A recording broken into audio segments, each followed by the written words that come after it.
Hi friends, welcome back to my channel. ഒരു പുതിയ വീഡിയോയിലേക്ക് എല്ലാവർക്കും സ്വാഗതം. ഈ ചാനൽ ആദ്യമായിട്ട് കാണുന്ന ആരെങ്കിലും ഉണ്ടെങ്കിൽ ചാനലൊന്ന് സബ്സ്ക്രൈബ് ചെയ്യാൻ മറക്കരുത്. കൂടാതെ നിങ്ങൾക്ക് വീഡിയോ ഇഷ്ടമായ ലൈക്ക് ചെയ്യാനും ഷെയർ ചെയ്യാനും മറക്കരുത്. ഇന്നത്തെ വീഡിയോ നല്ല അടിപൊളി രുചിയുള്ള ഒരു ചിക്കൻ ബിരിയാണിയുടെ റെസിപ്പിയാണ്. നമുക്ക് വളരെ കുറച്ച് ചേരുവകൾ ഉപയോഗിച്ചുകൊണ്ട് ഇത് എങ്ങനെയാണ് ഉണ്ടാക്കുന്നതെന്ന് നോക്കാം. ഇതിനു വേണ്ടി ഏകദേശം 1 കിലോയോളം ചിക്കൻ കഴുകി വൃത്തിയാക്കി എടുത്തിട്ടുണ്ട്. നമുക്കിനി ഇതിലേക്കൊരു 1/4 ടീസ്പൂണോളം മഞ്ഞൾപ്പൊടി ചേർത്ത് കൊടുക്കണം.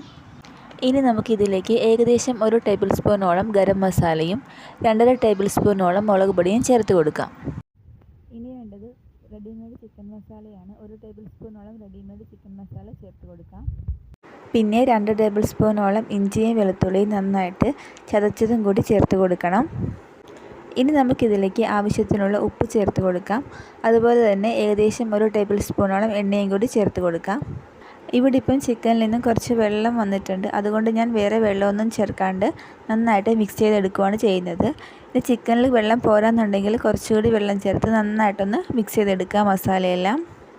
എന്നിട്ട് ഏകദേശം ഒരു 10 മിനിറ്റോളം നമുക്കിത് മാരിനേറ്റ് ചെയ്യാനായിട്ട് മാറ്റി വയ്ക്കണം. മാരിനേറ്റ് ചെയ്യുന്ന സമയത്ത് ഫ്രിഡ്ജിൽ വയ്ക്കുന്നതാണ് കുറച്ചുകൂടി നല്ലത്. അതാകുമ്പോൾ നന്നായിട്ട് മസാലയൊക്കെ ഉള്ളിലോട്ട് ആയിക്കോളും. ഇപ്പോൾ ഏകദേശം 10 മിനിറ്റോളം ആയിട്ടുണ്ട്. നമുക്കിന്ന് ചിക്കൻ ഒന്ന് എണ്ണയിലിട്ട് നന്നായിട്ട് വറുത്തെടുക്കാം. ഞാനൊരു ചട്ടി നന്നായിട്ട് ചൂടാവാനായിട്ട് വെച്ചിട്ടുണ്ട്. അതിലേക്ക് ചിക്കൻ വറുക്കാൻ ആവശ്യത്തിനുള്ള എണ്ണ ചേർത്ത് കൊടുക്കാം. എണ്ണ നന്നായിട്ട് ചൂടായിട്ട് വരുന്ന സമയത്ത് ഇതിലേക്ക് നമുക്ക് ചിക്കൻ ചേർത്ത് കൊടുക്കണം. ഇവിടെ ഇപ്പം ഏകദേശം 1 കിലോ ചിക്കൻ ഉള്ളത് കൊണ്ട് തന്നെ നമുക്കൊരു 3-4 തവണയായിട്ട് മാത്രമേ ഇത് വറുത്തെടുക്കാനായിട്ട് സാധിക്കത്തുള്ളൂ. നമ്മൾ ഓരോ പ്രാവശ്യം വറുക്കുമ്പോഴത്തേക്കും ഒത്തിരി ഇടാണ്ട് കുറേശ്ശെയായിട്ട് വറുത്തെടുക്കുന്നതാണ് നല്ലത്. ചിക്കൻ നന്നായിട്ട് തന്നെ ഡീപ്പായിട്ട് ഫ്രൈ ചെയ്തിട്ടാണ് എടുക്കുന്നത്, അല്ലാണ്ട് ഷാലോ ഫ്രൈ അല്ല ചെയ്യുന്നത്. കാരണം നമ്മൾ ഒരുപാട് നേരം മസാലയിലിട്ട് ചിക്കൻ വേവിച്ചെടുക്കുന്നില്ല. ഇപ്പോൾ ചിക്കൻ്റെ ഒരു ഭാഗം നന്നായിട്ട് വെന്ത് വന്നിട്ടുണ്ട്. നമുക്കിനി ഇതൊന്ന് മറിച്ചിട്ട് കൊടുക്കണം.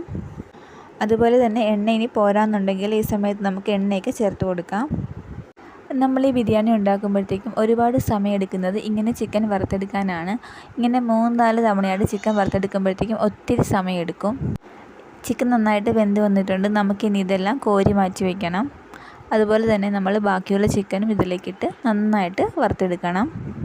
അതുപോലെ തന്നെ നമുക്ക് ബാക്കിയുള്ള ചിക്കനും ഇതുപോലെ തന്നെ വറുത്തെടുക്കാം. ഒരു 3-4 സെക്ഷനായിട്ട് നമുക്കിത് വറുത്ത മൊത്തത്തിലൊന്ന് കോരി മാറ്റി വയ്ക്കാം.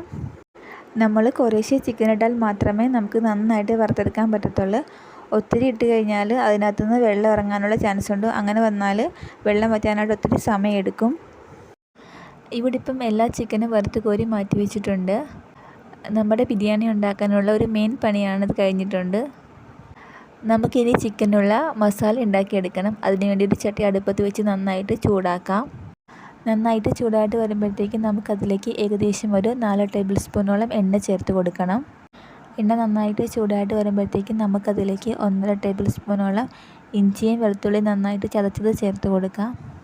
നേരത്തെ വറുത്ത് വെച്ചിരിക്കുന്ന ചിക്കൻ്റെ എണ്ണ ഇതിലേക്ക് കുറച്ച് ചേർത്ത് കൊടുക്കാം. അങ്ങനെ ചേർക്കുമ്പോൾ നമ്മുടെ ഗ്രേവിക്ക് നല്ലൊരു രുചി കിട്ടും. ഈ എണ്ണയിൽ കിടന്ന് ഇഞ്ചിയും വെളുത്തുള്ളിയും നന്നായിട്ടൊന്ന് ലൈറ്റ് ബ്രൗൺ ആകുന്നത് വരെ നമുക്ക് വേവിച്ചെടുക്കണം. ഇവിടെ ഇപ്പം ഏകദേശം നന്നായിട്ട് വെന്ത് വന്നിട്ടുണ്ട്. നമുക്ക് ഇനി ഇതിലേക്കൊരു 6 സവാള കനം കുറച്ചരിഞ്ഞത് ചേർത്ത് കൊടുക്കാം. സവാള അരിയുമ്പോഴത്തേക്കും നന്നായിട്ട് കനം കുറച്ചരിയാനായിട്ട് ശ്രദ്ധിക്കണം. എങ്കിൽ മാത്രമേ നമ്മുടെ ഗ്രേവിക്ക് നല്ലൊരു രുചി ഉണ്ടാകത്തുള്ളൂ. ഇനി നമുക്ക് സവാളയ്ക്ക് ആവശ്യത്തിനുള്ള ഉപ്പ് കൂടി ചേർത്ത് കൊടുക്കണം. ഉപ്പ് ഇപ്പോഴേ ചേർത്ത് കൊടുത്താൽ സവാള പെട്ടെന്ന് തന്നെ വഴന്ന് കിട്ടും. സവാള വഴറ്റുന്ന സമയത്ത് മൂടി വയ്ക്കാതെ തന്നെ വേവിക്കണം. അതല്ലാന്നുണ്ടെങ്കിൽ ഒത്തിരി വെള്ളം ഇറങ്ങാനുള്ള ചാൻസ് ഉണ്ട്. ഇവിടെ ഇപ്പം സവാള ഏകദേശം നന്നായിട്ട് വഴന്ന് വന്നിട്ടുണ്ട്. നമുക്കിനി ഇതിലേക്ക് നമ്മൾ നേരത്തെ വറുത്ത് വെച്ച ചിക്കൻ്റെ കുറച്ച് എണ്ണ ഇതിലേക്ക് ഒഴിച്ച് കൊടുക്കാം. ഇനി ഇതിലേക്ക് 2 ടീസ്പൂണോളം മല്ലിപ്പൊടി ചേർത്ത് നന്നായിട്ടൊന്ന് ഇളക്കിയെടുക്കണം. നന്നായിട്ട് ഇളക്കിയിട്ട് 1/4 ടീസ്പൂണോളം മഞ്ഞൾപ്പൊടിയും ചേർത്ത് നന്നായിട്ട് ഇളക്കിയെടുക്കാം. മഞ്ഞളും മല്ലിയും നന്നായിട്ട് ഇളക്കിയിട്ട് നമുക്കിനി മുളക് പൊടി ചേർത്ത് കൊടുക്കാം. ഏകദേശം 2 ടേബിൾ സ്പൂണോളം മുളക് പൊടി ചേർത്ത് കൊടുത്തിട്ടുണ്ട്. ഇവിടെ 1 ടേബിൾ സ്പൂണോളം ഗരം മസാലയും 2 ടേബിൾ സ്പൂണോളം റെഡിമെയ്ഡ് ചിക്കൻ മസാലയും കൂടി നമുക്ക് ചേർത്ത് കൊടുത്ത് നന്നായിട്ടൊന്ന് ഇളക്കിയെടുക്കണം. പൊടിയുടെ പച്ചച്ചുവയെല്ലാം മാറുന്നത് വരെ നമുക്ക് നന്നായിട്ടൊന്ന് ഇളക്കിയെടുക്കാം. നന്നായിട്ട് ഫ്ലെയിം കുറച്ച് വെച്ചിട്ട് വേണം പൊടികളെല്ലാം ചേർത്ത് കൊടുക്കാനായിട്ട്. നന്നായിട്ടൊന്ന് മിക്സ് ചെയ്തെടുക്കാം. ഇനി ഇതിലേക്ക് ഒരു തക്കാളി ചെറുതായിട്ട് അരിഞ്ഞത് ചേർത്ത് കൊടുക്കാം. തക്കാളി ചേർത്തിട്ട് തക്കാളിയുടെ വെള്ളം നന്നായിട്ട് വറ്റി വരുന്നത് വരെ നമുക്കൊന്ന് വഴറ്റിയെടുക്കണം. ഇനി നമുക്കിതിൽ ചേർക്കാനായിട്ട് ഒരു അരപ്പ് തയ്യാറാക്കണം. അതിന് വേണ്ടിയിട്ടൊരു മിക്സിയുടെ ജാർ എടുത്ത് അതിലേക്കൊരു 3 പച്ചമുളക് അരിഞ്ഞതും കുറച്ച് മല്ലിയിലയും കുറച്ച് കറിവേപ്പിലയും കൂടി ചേർത്ത് കൊടുക്കാം. എന്നിട്ട് നന്നായിട്ടൊന്ന് ക്രഷ് ചെയ്തെടുക്കണം. നമ്മൾ ആദ്യം ഒന്ന് അരച്ചിട്ട് വീണ്ടും സ്പൂൺ കൊണ്ട് ഇളക്കി ഒന്നുകൂടി നന്നായിട്ടൊന്ന് അരച്ചെടുക്കാം. ഈ അരപ്പ് നമ്മുടെ ചിക്കനിലെ മസാലയിലേക്ക് ചേർത്ത് കൊടുക്കാം. നന്നായിട്ടൊന്ന് ഇളക്കി യോജിപ്പിച്ചെടുക്കണം. കുറച്ച് സമയമൊന്ന് ഇതൊന്ന് വേവിച്ചെടുക്കാം. ഈ അരപ്പ് ചേർക്കുമ്പോഴത്തേക്കും നമ്മുടെ കറിക്ക് നല്ലൊരു രുചി കിട്ടും.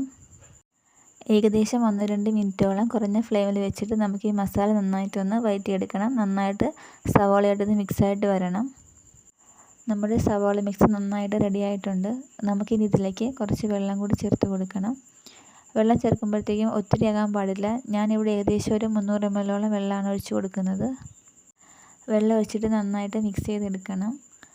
അതുപോലെ തന്നെ നമ്മുടെ ഈ മിക്സിന് ആവശ്യത്തിന് കുറച്ച് ഉപ്പ് കൂടി ഇതിലേക്ക് ചേർത്ത് കൊടുക്കുക. നമ്മൾ നേരത്തെ സവാളയ്ക്ക് മാത്രമാണ് ഉപ്പ് ചേർത്തത്. അപ്പോൾ ഇപ്പോൾ ഒഴിച്ച വെള്ളത്തിനും കൂടിയുള്ള ഉപ്പ് ഇതിലേക്ക് ചേർത്ത് കൊടുക്കാം.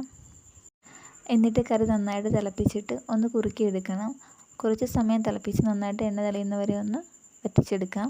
എന്നിട്ട് നമുക്കിനി ഇതിലേക്ക് നമ്മൾ നേരത്തെ വറുത്ത് വെച്ചിരിക്കുന്ന ചിക്കൻ പീസുകൾ ചേർത്ത് കൊടുക്കണം. ചിക്കനെല്ലാം ചേർത്തിട്ട് നന്നായിട്ടൊന്ന് ഇളക്കിയെടുക്കാം. നന്നായിട്ട് മസാലയായിട്ട് മിക്സ് ആവണം. ഉടനെ തന്നെ നമുക്ക് ഫ്ലെയിം ഓഫ് ചെയ്ത് കൊടുക്കാം. ചിക്കൻ ഇതിനകത്ത് കിടന്ന് നന്നായിട്ട് വേവേണ്ട ആവശ്യമില്ല. നമ്മളിതിന് ദം ചെയ്യുന്ന സമയത്തൊന്ന് വെന്താൽ മതി. കാരണം ചിക്കൻ നന്നായിട്ട് വറുത്താണ് എടുത്തിരിക്കുന്നത്. ഫ്ലെയിം ഓഫ് ചെയ്തിട്ട് നന്നായിട്ട് ചിക്കൻ ഒന്ന് ഈ മസാല ഗ്രേവിയുമായിട്ട് മിക്സ് ചെയ്തെടുക്കണം. നന്നായിട്ട് തന്നെ മിക്സ് ചെയ്യണം. നമുക്കിനി ചോറ് വേവിക്കണം. അതിന് വേണ്ടി ഏകദേശം 1 കിലോ അരി എടുത്തിട്ടുണ്ട്. നന്നായിട്ടൊന്ന് കഴുകിയെടുക്കാം. ഇവിടെ ഞാനിപ്പോൾ കഴുകി എടുത്തിട്ടുണ്ട്. ഇനി ഒരു 10 മിനിറ്റോളം കുതിർക്കാനായിട്ട് ആവശ്യത്തിന് വെള്ളം ഒഴിച്ച് വയ്ക്കാം. ഞാനിവിടെ നെയ്ച്ചോറൊക്കെ വെക്കുന്ന ടൈപ്പ് ചെറിയ അരിയാണ് എടുത്തിരിക്കുന്നത്. നിങ്ങൾ ബസ്മതി അരിയാണ് എടുക്കുന്നുണ്ടെങ്കിൽ അത് വേവിച്ചിട്ട് കോരിയെടുക്കുക ചെയ്യുന്നത്. ഇത് ഫുള്ളായിട്ട് വെള്ളം ഒഴിച്ച് നമ്മൾ വേവിച്ചെടുക്കുക ചെയ്യുന്നത്. ഇനി നമുക്കിത് വേവിക്കാനായിട്ട് ഒരു കുക്കർ അടുപ്പത്ത് വെച്ച് നന്നായിട്ട് ചൂടാക്കിയെടുക്കാം. അതിലേക്ക് നമുക്കൊരു 3 ടേബിൾ സ്പൂണോളം ഡാൽഡ ഒഴിച്ച് ചൂടാക്കി എടുക്കണം. ഇനി നമുക്കിതിലേക്ക് കുറച്ച് മസാലകൾ ചേർത്ത് കൊടുക്കണം. ഇതിനു വേണ്ടി നമുക്കൊരു 3 ഗ്രാമ്പൂ, അതുപോലെ ഒരു തക്കോലം, 3 കറുവാപ്പട്ട, 2 ഏലയ്ക്ക, ഒരു ജാതിപത്രി, കുറച്ച് കുരുമുളക്, ഇത്രയും സാധനങ്ങളെടുത്ത് നമുക്ക് ചൂടാക്കി കിടക്കുന്ന ഡാൽഡയിലേക്ക് ഇട്ട് കൊടുക്കാം. ചെറിയ ഫ്ലെയിമിലാക്കിയിട്ട് നമ്മുടെ ഈ സ്പൈസുകളെല്ലാം നന്നായിട്ടൊന്ന് വഴറ്റിയെടുക്കണം. കുറച്ച് സമയം വഴറ്റിയെടുത്താൽ മതി. ഇതെല്ലാം മൂത്ത് വരുമ്പോഴത്തേക്ക് നല്ലൊരു മണം വരും. ആ മണം വരുന്ന സമയത്ത് നമുക്കിതിലേക്ക് നമ്മൾ നേരത്തെ കുതിർത്തിട്ട് ഊറ്റി വെച്ചിരിക്കുന്ന അരി ചേർത്ത് കൊടുക്കാം. അരി ചേർത്തിട്ട് കുറച്ച് സമയം നന്നായിട്ടൊന്ന് ഇളക്കിയെടുക്കണം. ഇനി നമ്മൾ അരിക്ക് ചേർക്കേണ്ട വെള്ളത്തിൻ്റെ അളവാണ് പറയുന്നത്. നമ്മൾ ഏത് പാത്രത്തിനാണോ അരി അളക്കുന്നത് അതിൻ്റെ ഇരട്ടി വെള്ളം പ്ലസ് കുറച്ചുകൂടി വെള്ളം നമ്മൾ ചേർത്ത് കൊടുക്കണം. അതാണ് കണക്ക്. ഇവിടെ ഞാനിപ്പം അരി അളന്നപ്പം ഏകദേശം ഒരു 4.25 ഗ്ലാസ്സിനാണ് അരിയുടെ അളവ്. അതുകൊണ്ട് ഏകദേശം ഒരു 9.5 ഗ്ലാസ്സോളം വെള്ളം ഒഴിച്ചു കൊടുക്കുന്നുണ്ട്. കുറച്ച് സമയം നമുക്കിങ്ങനെ അരിയൊന്ന് വഴറ്റിയെടുക്കണം. എന്നിട്ടാണ് നമ്മളിതിലേക്ക് ആവശ്യത്തിനുള്ള വെള്ളം ചേർത്ത് കൊടുക്കുന്നത്. വെള്ളം ചേർത്ത് നമുക്ക് നന്നായിട്ടൊന്ന് ഇളക്കിയിട്ട് നമ്മുടെ അരിക്ക് ആവശ്യത്തിനുള്ള ഉപ്പ് കൂടി ചേർത്ത് കൊടുക്കാം. ഉപ്പ് കൂടാനും പാടില്ല, കുറയാനും പാടില്ല. എന്നിട്ട് നമുക്ക് കുക്കർ അടച്ചിട്ട് ഏകദേശം 2 വിസിലിന് വേവിച്ചെടുക്കാം. അത്ര വേണ്ടെന്നുണ്ടെങ്കിൽ 1 വിസിലായാലും മതിയാകും. ഇപ്പോൾ 2 വിസിലായിട്ട് കുറച്ച് സമയമായി. നമുക്ക് തുറന്ന് നോക്കാം. അരി നന്നായിട്ട് വെന്ത് വന്നിട്ടുണ്ട്. നമുക്ക് ചെറുതായിട്ടൊന്ന് ഇളക്കി കൊടുക്കണം. ഇനി നമുക്കൊരു പാൻ നന്നായിട്ട് ചൂടാക്കിയിട്ട് അതിലേക്ക് കുറച്ച് നെയ്യ് ഒഴിച്ച് കൊടുക്കാം. നെയ്യ് നന്നായിട്ട് ചൂടായിട്ട് വരുമ്പോഴത്തേക്കും അതിലേക്ക് കുറച്ച് അണ്ടിപ്പരിപ്പും മുന്തിരിങ്ങയും ഇട്ട് നന്നായിട്ടൊന്ന് വഴറ്റിയെടുക്കണം. നന്നായിട്ടൊന്ന് വറുത്ത് വരുന്നത് വരെ നമുക്കിത് വേവിക്കാം. എന്നിട്ട് ഫ്ലെയിം ഓഫ് ചെയ്ത് കൊടുക്കണം. ഇനി നമ്മൾ ഏത് പാത്രത്തിലാണോ ദം ചെയ്യുന്നത് അതിലേക്ക് നമുക്ക് നമ്മുടെ ചിക്കൻ മസാല മൊത്തത്തിലിട്ട് കൊടുക്കണം. അതിൻ്റെ മുകളിലേക്കാണ് നമ്മൾ ചോറിടുന്നത്. നമ്മൾ ചോറ് ലെയേഴ്സായിട്ടല്ല ഇടുന്നത്, മൊത്തത്തിലങ്ങ് ഇടുകയാണ് ചെയ്യുന്നത്. ഞാനിവിടെ ചിക്കൻ്റെ പുറത്തേക്ക് ചോറെല്ലാം ഇട്ടിട്ടൊന്ന് ലെവൽ ചെയ്തെടുക്കുന്നുണ്ട്. ഇനി ചോറിൻ്റെ ഏറ്റവും മുകളിലേക്ക് നമ്മൾ നേരത്തെ വറുത്ത് വെച്ചിരിക്കുന്ന അണ്ടിപ്പരിപ്പും മുന്തിരിങ്ങയും ചേർത്ത് കൊടുക്കാം. പിന്നെ അതിൻ്റെ മുകളിലേക്ക് കുറച്ച് മല്ലിയില അരിഞ്ഞതും 2 ടീസ്പൂണോളം പൈനാപ്പിൾ എസൻസും കുറച്ച് ഡാൽഡയും കൂടി നമുക്ക് ഒഴിച്ച് കൊടുക്കണം. ഡാൽഡ നിങ്ങൾക്ക് വേണമെന്നുണ്ടെങ്കിൽ കുറച്ച് നെയ്യും കൂടി ചേർത്ത് കൊടുക്കാം. എന്നിട്ട് നമ്മൾ നന്നായിട്ട് അടച്ചിട്ട് നമ്മുടെ ഈ പാത്രം ഒരു ദോശക്കല്ലിൻ്റെ പുറത്ത് വെച്ച് കുറഞ്ഞ ഫ്ലെയിമിലൊരു 10 മിനിറ്റ് നമുക്ക് ദം ചെയ്തെടുക്കണം. ഇപ്പോൾ ദം ചെയ്ത് കഴിഞ്ഞ് നമുക്കിത് തുറന്ന് നോക്കാം. നല്ലൊരു മണം വരുന്നുണ്ട്. നമ്മൾ ഈ ചോറ് കോരി എടുക്കുമ്പോഴത്തേക്കും ചോറ് നമ്മൾ വേറൊരു പാത്രത്തിലോട്ട് കോരി മാറ്റണം. അതല്ലാന്നുണ്ടെങ്കിൽ അടിയിലുള്ള ചിക്കൻ്റെ മസാലയായിട്ട് മൊത്തത്തിലൊരു റെഡ് കളർ ആകാനുള്ള ചാൻസ് ഉണ്ട്.